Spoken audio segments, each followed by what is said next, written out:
All in the news at 9. Good night.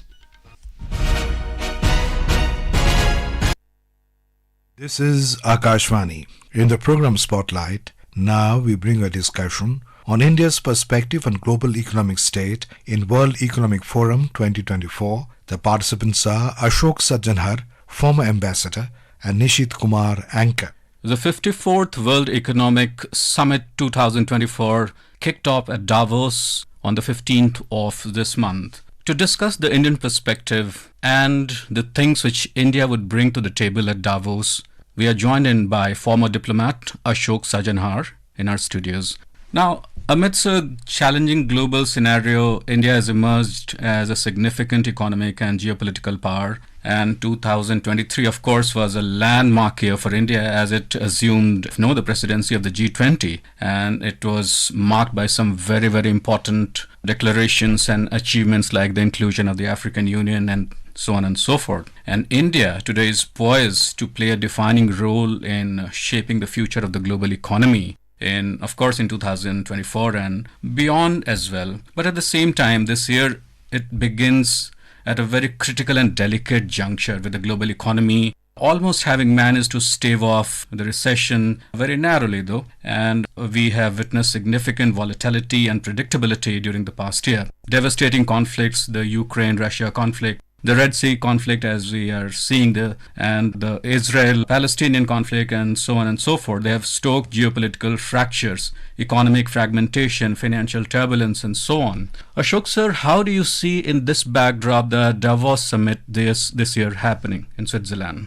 I think the challenges are enormous, as you say, because there are all these black swan events that have been taking place. And you mentioned about the Russia-Ukraine conflict. I don't think anyone expected that to happen. And then after it happened, no one really expected it to last that long, because now it's going to be about 2 years and still there is no indication if it's going to come to an end. And the impact of that Russia-Ukraine conflict is also been huge. I think people thought that if the conflict is going to be confined to a very small space in Europe, then maybe the impact of the conflict will be felt only in that part of the world and it will not go beyond. But what we have seen is that whether it is in the prices and shortages of food, of fertilizer, of energy, of fuel, it has had a global impact. And then we have also seen that since the prices have gone up, inflation has gone up, so also the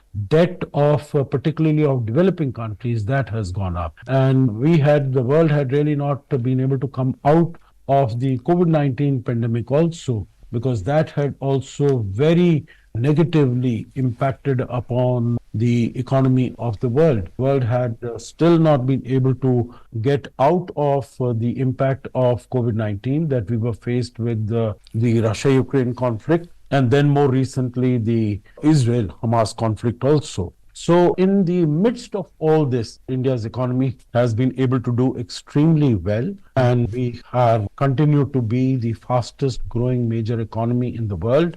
It is a few months ago, it was the managing director of the International Monetary Fund, Kristalina Georgieva, who said that in this dark, gloomy environment and atmosphere, India is the only shining ray of hope, and this is what the other global players have mentioned. Geeta Gopinath, the deputy managing director, she has said that India is the star performer, global economic star performer in 2023, and it's going to continue in 2024 also. So I think India is showing the way when the whole world is trying to grapple with all these challenges. Now, besides all the things that you mentioned that India contributed or India is contributing future, you mentioned about COVID. Now, one very important point which we often miss in the humdrum of all the big data and the big news coming in is that India was actually the world's pharmacy during COVID. That is one. And the second part is that the Indian IT industry, it kept the world moving during the pandemic. As we all know that we were working from home and it was not just confined to India, all over the world. So how do you see this contribution, these two particular contributions of India playing out in the world scenario? I think This, as far as COVID is concerned, the whole world was affected. But what India came out, and I think it really took on the mantle of Vishwamitra, that is the friend of the world. And when we were able to develop the vaccines, when we were able to develop the medicines, then we did not limit it only to ourselves, but we shared it to the whole world. You would remember that even there were very many developed countries in Europe, even in Americas, and they kept their vaccines. They stored them. They did not share it with any of the developing countries. So the accessibility of these vaccines also was a big problem during COVID-19. But as far as India is concerned, when we developed our vaccine and we started administering the vaccines to our people, I remember on the 16th of January 2021, then within 4 days, we had dispatched already hundreds of thousands of vaccines to developing countries, to countries in our neighborhood, whether it is Bangladesh, Nepal, and Bhutan. And you would recall the accounts of so many different countries. Like I remember from the Dominican Republic, the Prime Minister said, and Dominican Republic, it's a Christian majority country. And he said that Bible tells us that when you pray, your prayers will always be answered. But we did not know that if we were to pray, that our prayers would be answered so very quickly when they got the vaccines from India. And you would remember the president of Brazil, Jair Bolsonaro, he said these vaccines coming from India are for us like Hanuman carrying the Sanjeevani for reviving our people. So I think it really had a very huge impact that India emerged as the pharmacy of the world, as you said, as the vaccine capital of the world, because our vaccine Maitri initiative, over the period we were able to supply more than 300 million doses of vaccines to more than 100 countries, and we supplied medicines to more than 150 countries. So, and most of these supplies were also made on gratis basis as a friendly gesture to many of the developing countries. So I think India was able to establish its role that when it grows, it is good not only for the people of India, but it is India's growth and development and progress is for global good and for the benefit of the world at large.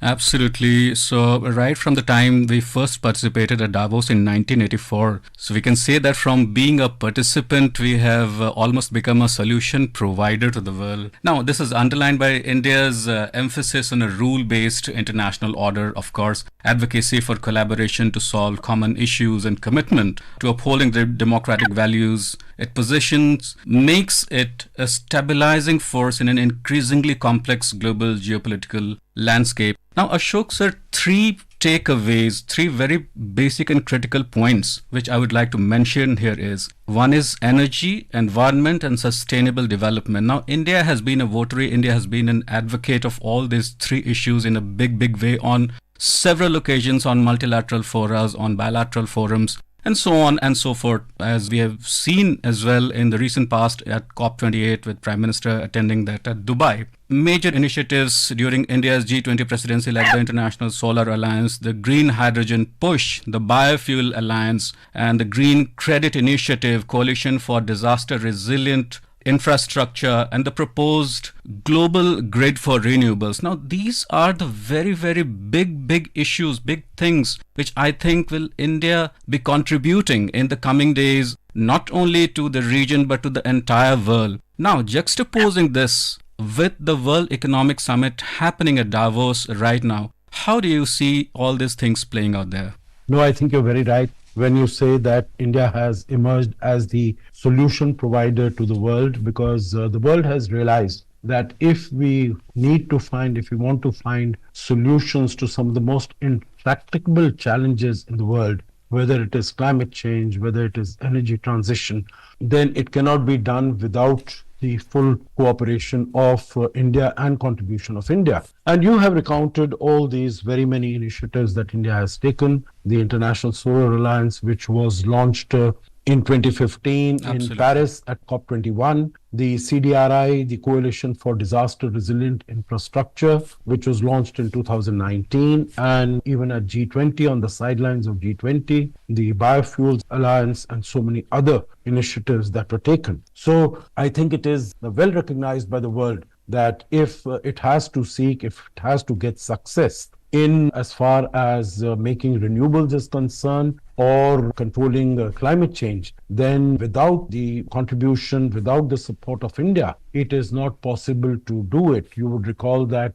in the past, India was seen as a laggard. India was seen as a country that was always creating problems and stopping progress. But now India has emerged as the solution provider. And I think this became clear right from the very beginning. You would recall that 2014, the Prime Minister Modi came to office and the International Solar Alliance in Paris, along with Barack Obama and the French president. It was launched at that time. So we have been taking a very proactive stand on all these issues, protecting our interests as we have done even during the Russia-Ukraine conflict by continuing to buy oil from Russia because we have maintained that national interest and the availability of regular and affordable supplies of energy to our people is of paramount importance. And so we will continue to do that. And I think the world has understood this.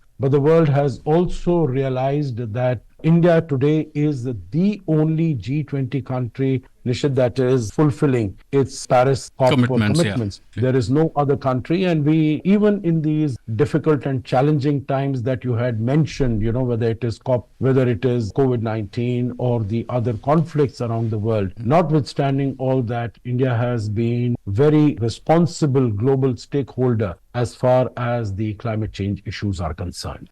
Absolutely. And to fulfill all these things, as we have been discussing, that India has taken unto itself on its broad shoulders to show the world the way. Now, moving forward, fulfilling India's national and global ambitions will, of course, require strategic policy making to tread the delicate balance between economic growth, social development, and environmental sustainability. Now, India's demographics will be advantageous to this growth story only and only if it is coupled with broad reforms, I would say, maybe labor market reforms and other reforms and human development measures to skill one of the world's largest workforces and address the youth unemployment. This is one of the major draconian thing which needs to be addressed, Ashok sir. Now, besides all these things, what do you think the initiatives which India needs to take to actually push to be the growth engine of the world?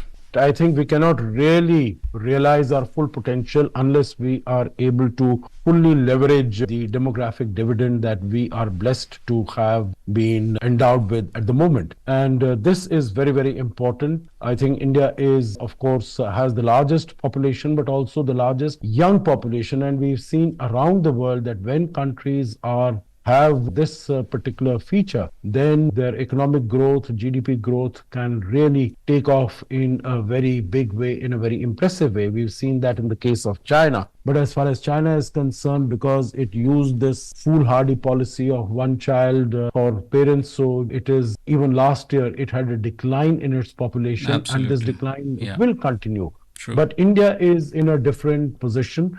And what India needs to harness this benefit and this advantage is that we need to provide skills, we need to provide education, we need to provide better healthcare, we need to provide better physical infrastructure, and all that is happening. Better roads, better bridges, better ports, better railways, all that is happening around the world. I think our infrastructure, physical infrastructure, is being developed at a frenetic pace. And in addition to that, I think there are other reforms. As you mentioned, it is the labor reform, it is the land reforms. Absolutely. So underpinning is that Indian mission and India's push is in line with the World Economic Summit theme of rebuilding trust. The world is now witnessing a nation on the rise with a booming economy and a commitment to inclusivity, sustainability, and international collaboration. India is poised to play a defining role in shaping the future of the global economy,